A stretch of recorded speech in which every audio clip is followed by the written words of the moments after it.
Are you interested in canning but want to know all the facts? Here are a few safety measures to keep and some details on what food is safe to can and not safe to can. First, let's talk about the type of canning.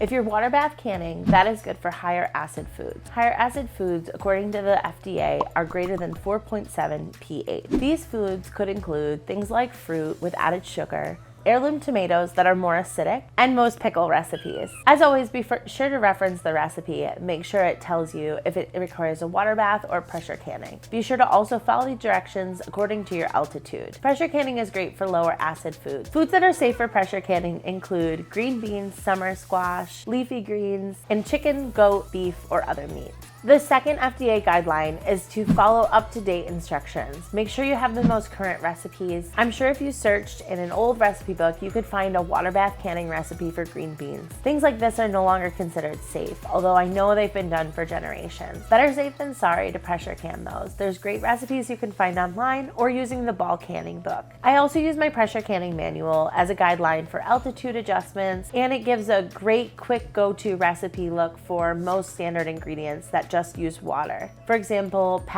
raw packing vegetables or raw packing meat and adding boiling water. All those recipes are in your pressure canning manual. So you want to make sure that your canner is not damaged in any way that it would disrupt the process, especially your pressure canner. Be sure to check all seals and gauges before you start pressure canning to make sure you're getting an accurate measurement. The last FDA guideline is when in doubt, throw it out. If you have jars that haven't sealed properly, are starting to bubble or foam in any way, do not taste these jars, simply discard them. Most foods are safe to pressure can. One big exception is canned pumpkin. Pumpkin, as we know it from the store, is pureed and packed tightly in a tin can. This requires a commercial process to do. At home, the only way to mimic this is by chunking a pumpkin and putting it into a glass jar. If you put pureed pumpkin in a jar, it can't heat evenly enough because it's so dense that the food won't be able to cook properly or can properly. So it's always recommended to can your pumpkin in chunks in water with your pressure canner. Other foods that I wouldn't recommend canning are just simply foods that you wouldn't enjoy eating